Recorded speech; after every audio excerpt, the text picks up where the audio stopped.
You're listening to the Meta Business Innovation and Technology Podcast. Conversations with industry leaders on new trends and products that can grow your business. On today's special International Women's Day episode, Nicola Mendelsohn, Head of Global Business Group at Meta, sits down with Alice Lee, CEO and founder of First Day. Join us as we learn more about the story behind First Day's success and what motivates Alice to explore the deeper and unaddressed questions in nutrition and the vitamin industry. Welcome back to our latest episode of the Meta Business Innovation and Technology Podcast. I'm Nicola Mendelsohn, Meta's VP of the Global Business Group, and I'm thrilled to be your host today for this special International Women's Day edition. I'm joined by Alice Lee, who's the founder and CEO of First Day, a wellness company fighting hidden health crises for families. Since launching in 2019, First Day has grown 200% year over year to high eight-figure revenues. And as a first-generation immigrant and Chinese American, her family's experience in China inspired her to dive deeper into nutrition and ask the unaddressed questions in the vitamin industry. So, welcome, Alice. Thank you so much. It really means a lot. I'm so happy to have you here. You have got such an amazing, strong business background, but also one that's very diverse and unique. Can you tell me a little bit more about the motivation around setting up First Day? And was there a pivotal moment in your career that actually influenced you? There definitely was. It's very personal to me. So as you already mentioned, I'm Chinese American. I was born in China, but I grew up in California. And what that means is actually most of my family were in China at a time when it was honestly very hard to be there. My grandparents survived the Great Chinese Famine in the 1950s. 40 million people died of starvation at that time. My mom, even when she was growing up, she could only have meat once a year because that's when you could get a voucher during Chinese New Year's. And what I saw, just how their lives progress and as they age, is that your body doesn't forget. China has been so developed for the last 30, 40 years, but once you miss that critical time in your life when your body really needs it, it's hard to make it back. And so I started First Day to really hope that no one has to experience that again. And that's why I care so much about our products as well as the social impact that we work on. Oh, thank you for sharing that. I really appreciate it. Now, this month is Women's History Month. And at Meta, we're kind of talking about the power of community, the power of your village, that together, when we come together, we're actually going to all flourish. But according to some recent research from Ernst & Young, only about 20% of funded companies are women founders. Yes, that's a little bit of progress, but I think we'll both agree that's not good enough. Yes. So what's some advice that you would offer to other women out there looking to raise? I think the biggest thing is you will never feel ready. No matter what, you're going to feel like, okay, if I just stayed in this role a little longer, or if X happened. And sometimes when you have that hunger in you, it's just best to jump and to see where it lands you. And, in the early days of the company, I also experienced a lot of people telling me, maybe this isn't a good idea, or maybe you can't do this. And I think what I've personally found is the best way to really prove yourself is to become so successful that they can't ignore you. And that's the most effective way to do it. True, but also as a leader, it can be tough to navigate the work and the personal. So how do you balance professional responsibilities with your own personal well-being? And what sort of habits and strategies have you adopted that have been effective for you? I still really struggle with that, to be honest.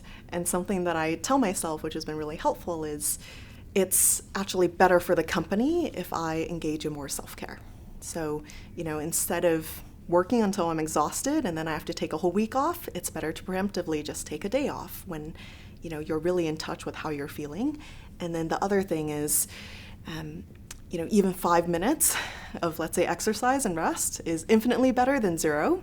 And so I try to just build in even a few minutes of, let's say, Pilates or yoga every day. I find really helps me personally. Yeah, I agree with that. And also, I think just being vulnerable and sharing that we haven't got it all right. Yes. That can make a difference to let other people say that I haven't got it right either. Completely. So we can all help each other with finding those few minutes a day. Yeah. Now, switching gears, you're coming off a very successful 23. So what priorities are you thinking about for 24? Two things. One is really building into omnichannel. So to date, we've been 100% direct-to-consumer on our website, firstday.com.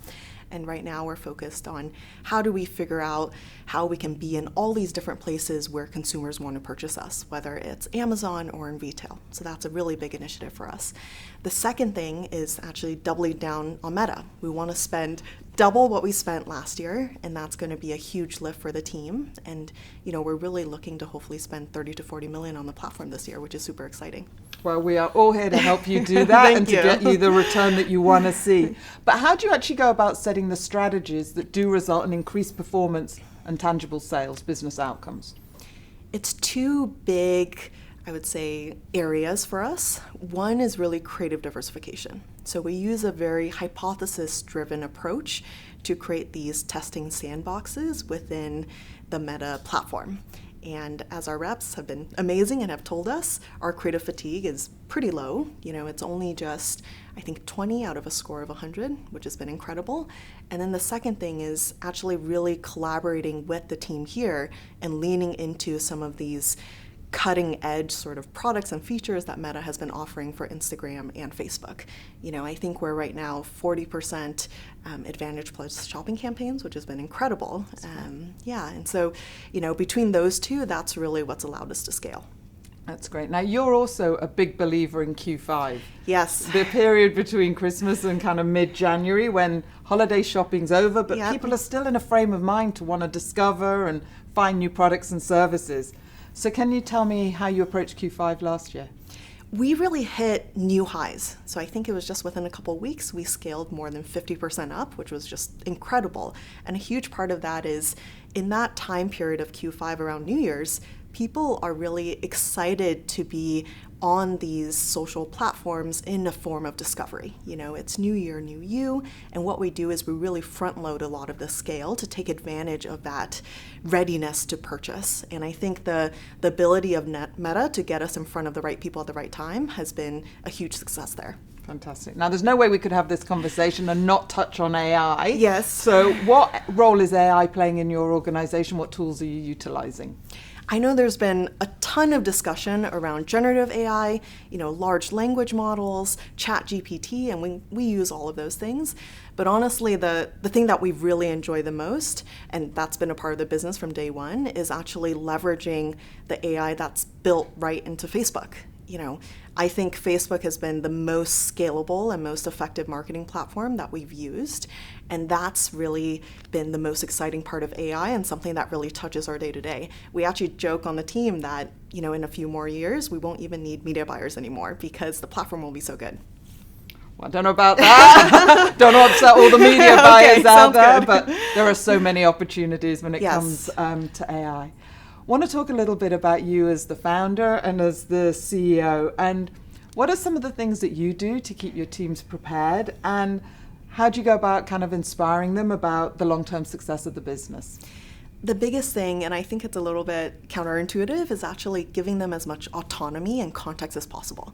I'm a big believer in actually Reed Hastings and Netflix's culture, which is all about how do you staff up your team with A players and then give them the freedom to do what they think is best for the business. And we've done that really well on our team, which has been amazing. Now, my last question, what is your favorite thing about being a founder? It's a tough question. I think my favorite is probably just the ability to build this tiny microcosm of the world where, it's not about being right, it's about being better, and it's about being effective, and your background doesn't have to limit you.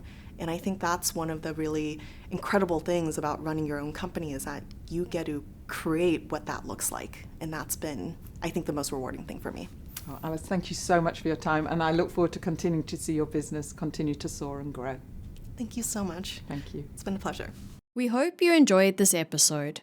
We'd like to thank Alice for sharing her valuable story and insights with us. A special thank you to Nicola for hosting this International Women's Day episode.